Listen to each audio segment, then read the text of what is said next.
이번 거는 대표 해외 주식들의 일관 성과를 나타낸 순위를 살펴보는 시간입니다. 또한 감옥에 드신 뭐 선들이 있었는지 하나하나 짚어드릴 거고요. 저는 순위를 달리는 남자 순달람 한종목입니다. 순달람이 저번 주부터 이 가상 공간에서 촬영을 하기 시작했는데 저번 주에 채팅창을 보니까 순달람 달로 보내달라, 뭐 우주로 보내달라 이런 말씀이 있으셔가지고 결국에는 저질러 버렸습니다. 네, 저희가 달 공간에 지금 결국에 왔고요. 네, 저 보이시나요? 네. 원래 이게 추석 특집이기 때문에 토끼도 한 마리 같이 데려왔는데 토끼가 오는 바람에 오는 중에 낮잠을 자는 바람에 저 혼자 달리게 됐습니다. 그러면 오늘도 S&P 500 수익률 상위 5개부터 바로 달려보겠습니다. 오늘 순위는 좀 여러 가지 생소한 종목들이 많아 보이실 것 같은데 그냥 하나만 생각하시면 됩니다. 원유입니다. 네. 1위부터 4위까지가 모두 원유 최고 생산업자인데요. 이렇게 다들 크게 올랐으니까 어제 관련 ETF의 주가도 4% 이상 급등한 하루였었습니다. 이런 에너지 관련 주식들은 원유 가격의 방향성과 궤를 같이 하기 때문에요. 어제 유가가 70불대로 올라선 게 가장 주된 이유라고 보시면 될 것 같습니다. 실제로 올해 WTI와 브렌트유는 각각 46%, 42% 상승했습니다. 오펙 플러스의 생산량 회복과 중국의 비축유 방출 계획에도 불구하고 이런 상승은 좀 괄목할 만한데요. 최근에 이슈가 여러 가지 있었습니다. 먼저 미국의 허리케인이 아주 난리를 피웠죠. 허리케인 이름이 이다인데 이다가 휩쓸고 간 자리가 바로 멕시코만입니다. 이 멕시코만에서 원유 생산 차질이 발생해서 WTI 원유 가격이 거의 6주 만에 최고치에 올랐다는 겁니다. 미국 안전환경 집행국에 따르면 어제 기준으로 미국 걸프만 원유 생산량이 거의 절반이 폐쇄된 상태라고 합니다. 그리고 뱅크 오브 아메리카에서는 이와 관련해서 정상 생산 수준으로 되돌아오려면 아직은 몇 주가 더 걸릴 것이다 라고 언급하기도 했습니다. 그런데 엎친 데 좀 덮친 격으로 허리케인이 지나가니까 열대성 폭풍이 또 찾아왔습니다. 참 여기는 살기가 어려울 것 같아요.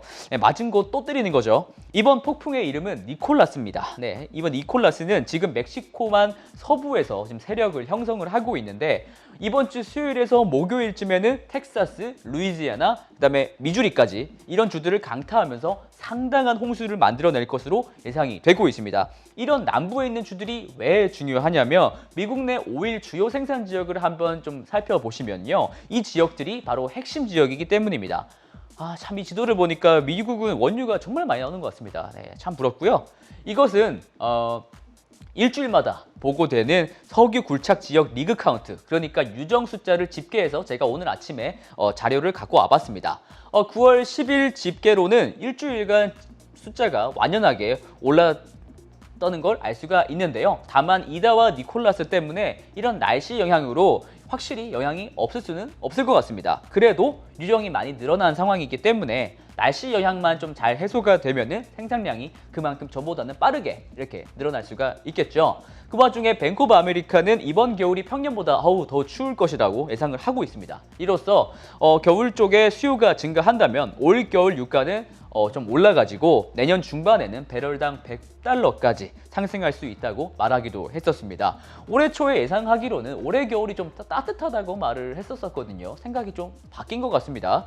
또한 뱅크 오브 아메리카에서는 백신 보급 차이에 따른 이제 코로나 극복 과정이 신흥국과 개도국이 선진국과 개도국 간의 괴리가 좀 있기 때문에 신흥시장의 이제 보복 소비가 앞으로 반등하고 있다는 점도 주목을 했습니다. 한편 골드만삭스에서는 이란 핵 협정에 좀 주목을 했는데요. 이런 협정이 결렬된 경우에는 원유 가격이 가을에 상당히 크게 오를 수 있다고 전망을 했었습니다. 다만 뱅크 오브 아메리카에서는 달리 골드만삭스는 유가가 올해 4분기가 고점이 될 것 같다면서 장기 상승 사이클은 아니다라고 확실히 선은 그었습니다. 지금까지는 제가 생산 차질에 관련된 건을 말씀을 드렸고요. 이번에는 수요적인 측면입니다.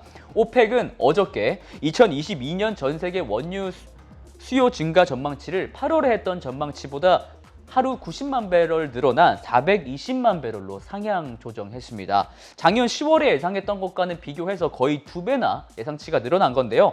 사회 활동이나 여행 증가에 힘입어 회복세를 보이고 있다는 게 주된 이유였습니다. 네, 이번에는 이제 하락 종목들입니다. 이제 모더나가 1위인데요. 참 단골 손님이죠. 상승이든 하락이든 변동폭이 크기 때문에 자주 나오는 것 같습니다. 그리고 오늘 말씀드릴 종목은 그 바로 밑에 있는 2위 앨범알입니다. 전기차 배터리를 만들기 위한 핵심 재료 리튬을 만드는 기업인데요. 어저께 떨어진 이유는 아무래도 개별적인 이슈가 있었었는데 이게 가장 큰 것 같습니다. 이게 뭐냐면 앨범알은 리튬을 이제 염호, 그러니까 소금물에서 리튬을 추출해서 탄산 리튬, 수산화 리튬으로 가공을 하는데요. 이 염호가 칠레, 미국, 호주에 있습니다. 그 중에서 제일 왼쪽에 칠레가 있죠. 그만큼 홈페이지상에서도 가장 먼저 나와 있으니까 칠레 염호가 가장 중요해 보입니다. 그런데 문제는 이 중요한 지역에서 이 이름이 칠레의 아타카마라는 지역인데요. 앨범알의 노조가 파업을 한 달 이상 지속하고 있다고 합니다. 최근 근로계약서를 다시 쓰자고 회사가 좀 제안을 했는데 노조가 임금 올려달라, 근로조건 개선해달라 이렇게 으름장을 놨던 겁니다. 그러니까 생산량 이제 증가 감소 우려에 주가가 폭삭 어제 좀 조정을 받았던 거고요. 다만 장기적으로 봤을 때는 큰 걱정거리는 없어 보입니다. 이게 왜냐면 리튬 종류 중에 자동차용 배터리에 들어가는 리튬은 수산화 리튬이거든요. 포스코 경영연구원이 발표한 이제 수산화 리튬의 수급 전망을 조금 보시면 2022년인 내년부터는 본격적인 공급 부족이 나타날 것이라고 했었습니다. 리튬도 이제 제대로 쇼티지라는 거죠. 쇼티지 많이들 이제 익숙하시죠? 이 점 반드시 유념 부탁드리고요. 이에 따라서 올해 이제 수산화 리튬의 가격은 한 달 새 벌써 이렇게 급등을 하고 있고요. 중국 내에서 거래되는 탄산 리튬의 가격은 올해에만 170% 급등했었습니다. 2차 전지를 다르게 말하면은 리튬이온 전지죠. 네, 리튬이 핵심이라는 점 반드시 기억해 주세요. 네, 다음 이제 순달람의 히든 코너이자 메인 코너입니다. 오늘은 화요일 이번 주 첫 번째 순달람이고요. 벌써 가상공원에서 지금 하고 있는 두 번 차, 2주 차네요. 앞으로 점점 더 이제 재밌고 신기한 기술들이 많이 나올 테니까요. 기대해 주시고요. 자, 그러면 미래에셋증권 고객님들께서 선택해 주신 10종목 다 알려드리겠습니다. 여러분들의 선택은? 네, 이제 저번 주와 비슷하게 빅테크 종목들이 여럿 보입니다. 애플과 마이크로소프트, 테슬라까지 이렇게 구성이 되어 있고요. 그리고 ETF도 3가지나 좀 들어가 있습니다. 저번 주에는 ETF가 없었던 것 같거든요. 아무래도 지수 상승폭이 좀 약화되다 보니까 개별 주식보다는 관망세로 조금은 돌아선 게 아닌가라는 생각이 좀 들기도 하고요. 그리고 중국 내 리튬 최강자인 강봉리튬도 4위에 이름을 올렸고 전자선명에 관련한 대표 소프트웨어 주식 도큐사인도 8위에 이름을 등재했습니다. 그리고 제가 오늘 말씀드릴 종목은 7위 크록스입니다. 크록스는 고무신을 만드는 회사예요. 아마 길 가다가 이렇게 젊은 친구들이 이런 고무신을 신고 다니는 거는 좀 많이들 보셨을 것 같은데요.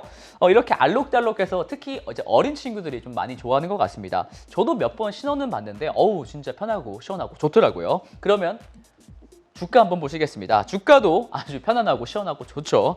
지난 코로나 충격으로 이제 8불 때까지 내려갔던 주가가 반등을 하더니 무려 저점에서 16배가 올랐습니다. 엄청난 상승인데 어떤 일이 있었는지 바로 들이대 보겠습니다.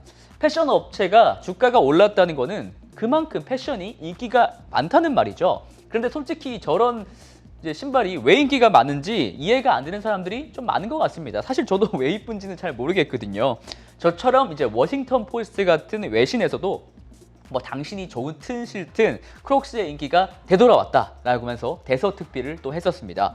이렇게 실제 인기와 주요 외신 간의 시각 차이는 바로 세대 차이에서 비롯되는 것 같습니다. 크록스는 아주 다양한 콜라보레이션을 좀 기획을 하고 있는데요. 여기서 오른쪽 위에 보시면 앙증맞은 노란색으로 좀 가득한 신발이 보이시죠? 저기 킥킥킥이라고 적혀 있는데 저게 크록스가 농심 바나나킥과 콜라보를 해서 그렇습니다. 농심뿐만 아니라 이제 발렌시아가라든가 베르사체 등과도 콜라보를 같이 했었고요.